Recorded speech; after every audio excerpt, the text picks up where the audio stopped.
in one circumstance, let's just say one day you're discussing something and going against Airbnb, and then the next day you could be working alongside them. How does that work from like a professional scale? We love Airbnb. We built Airbnb. Did Airbnb go and buy a home and take on a mortgage in order for its platform to be successful? Do they do the cleaning? Do they do the maintenance? Do they do all of that white glove 5-star service to make the guests happy? No. Hosts do all of that work, and Airbnb benefits and takes a cut. Having a blast, gonna get it on the Bruce Lee podcast. Bruce Lee like Bruce Lee, cause it's so hard and the T is loose leaf. Making up those rhymes, don't write it, just do it loosely. If you want my respect, you better put direct. Here are the words in the podcast, that's what comes next. So you are going to want to make sure you watch this video in full, and don't be like doing several things at once. Don't be like washing the pots or driving or whatever. You need to pay full attention to this, because this chap I'm about to interview is the guy that Airbnb don't want you to know about, truly. Enrico from Travis Legal has been helping hosts and management companies over the last 4 years in particular recover millions from Airbnb and what they did during COVID. But on the back of that, he's getting more and more cases now of unlawful suspensions, taken down of listings for some of the craziest reasons. And your mouth will drop with some of the things that has gone onto his docket over the past 4 years. But what's even more interesting to me is what he's now doing, where with all of the regulations and zoning laws that are coming in, he's actually working with Airbnb in some cases to go up against some of the laws that they're trying to come in. The main message with this and the main takeaway is collectivity.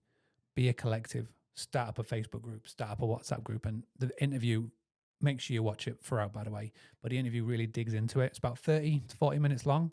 But it is very, very, very, very crucial that you do this.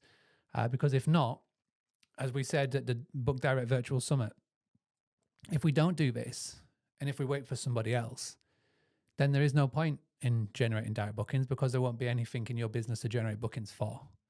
And that's scary. So without further ado, let's jump in to our fascinating interview. My name is Enrico Schaeffer. I am the founding attorney of Travis Legal PLC, which is a law firm that I founded in 2004. And my law firm's always been dedicated to representing technology companies in the internet and tech space. So there are a lot of specialized laws that deal with tech companies, including platforms. We present companies like Airbnb on the platform side, software service companies, these types of things. And it just happened to be that when 2020 rolled around, COVID hit, and every host got that email from Airbnb saying, hey, we're going to refund all your guests, even if you have a strict cancellation policy. I had 3 Airbnb rentals at the time. So I got the same email, and I do this work. I understand the terms of service. I understand arbitration. I understand how platforms work. So I ended up getting dragged into this thing because I had this specialized knowledge about what was going on with Airbnb in terms of the platform. I had several rentals that were going to be affected by the refund. And so just out of curiosity, Mark, I just took a look at the terms of service and the extenuating circumstances policy when I got the email. And at the time, the extenuating circumstances policy said that it covered endemics. And I thought, I wonder what an endemic is. So I looked that up, and I learned very quickly it was the opposite of an epidemic. So I was like, well, it sounds to me like COVID is not covered by the ECP. Therefore, these people should not be getting refunds. I didn't think too much of it, and came back a couple of weeks later and noticed that Airbnb had changed the word endemic to epidemic secretly, and had tried to essentially defraud Airbnb hosts, pretending that epidemics like COVID were covered when in fact they were not. So that started me down this path of really kind of representing hosts. And it started out with the Airbnb COVID refunds, of which I still have hundreds of cases pending against Airbnb, have arbitrated hundreds of cases. And in the process of all of that, I, ended up developing a reputation as kind of the go-to attorney for hosts who have issues with Airbnb and property management companies who do Airbnb, this type of thing. And so now I have a lot of other different types of cases. We represent hosts and owners, property managers on all of the zoning and condo regulation issues where all of a sudden someone's saying you can't be an Airbnb in this particular locale. We represent hosts against Airbnb when there is some sort of adverse action taken by Airbnb against the host. Either they refuse to make a payout or they suspend or terminate the host from the platform.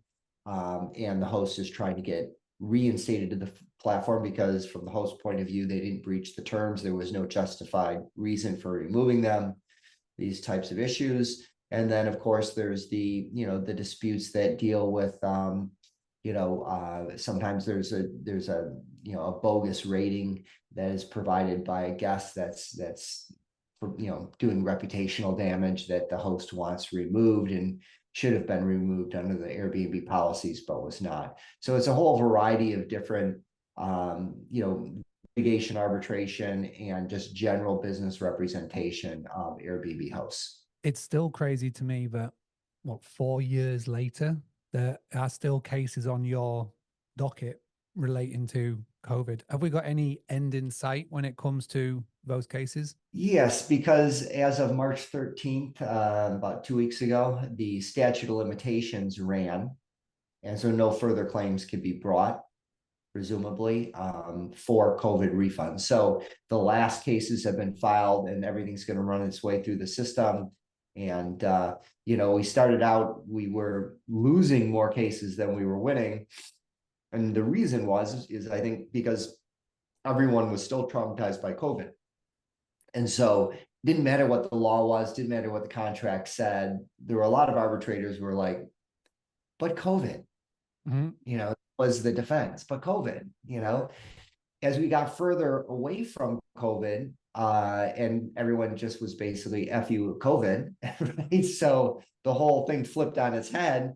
And now, the vast majority of arbitrators look at the contract, look at the ECP, look at what Airbnb did. And I think I've won, like 8 of the last 9 cases that I've tried personally of the team of lawyers that we've got trying these things, just because it's so obvious that what Airbnb did was fraud. The majority of the new cases that are coming into your docket, into your world, into your company, how would you sort of break down like the percentages from, let's just say, zoning laws to Airbnb kicked you off the platform, T's and C's, guests? Like, how would you say like the majority of the things that are coming, that hosts and management companies are coming to you and saying, team, we need your help here?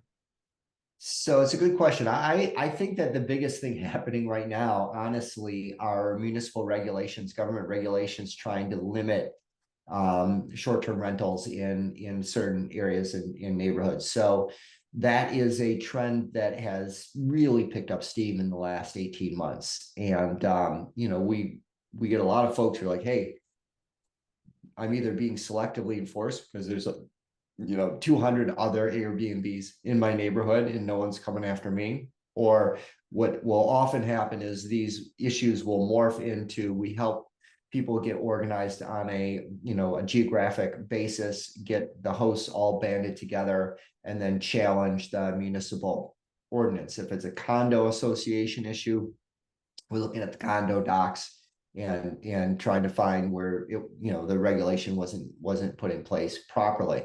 So that's a big ticket item that I don't see going away anytime soon.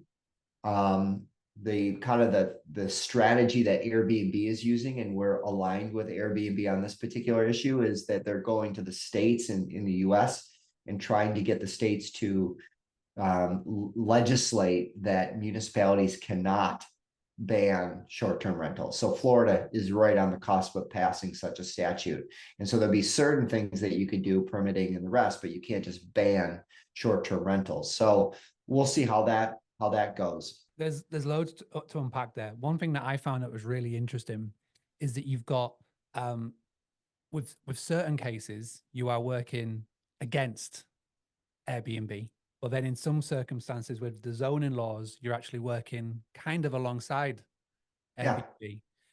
How does that come down? Like I can't even begin to imagine, even though I've watched many episodes of Suits and and Billions over the years on the TV, but I can't even begin to imagine how where in one circumstance, let's just say one day you're discussing something and going against Airbnb, and then the next day you could be working alongside them. How does that work from like a professional scale for you for yourself? How do you even get around that mentally? Yeah, it's a great question. And the answer, I think, goes back to something I say to arbitrators all the time, which is we love Airbnb. We built Airbnb. Did Airbnb go and buy a home and take on a mortgage in order for its platform to be successful? Do they do the cleaning? Do they do the maintenance? Do they do all of that white glove 5-star service to make the guests happy? No.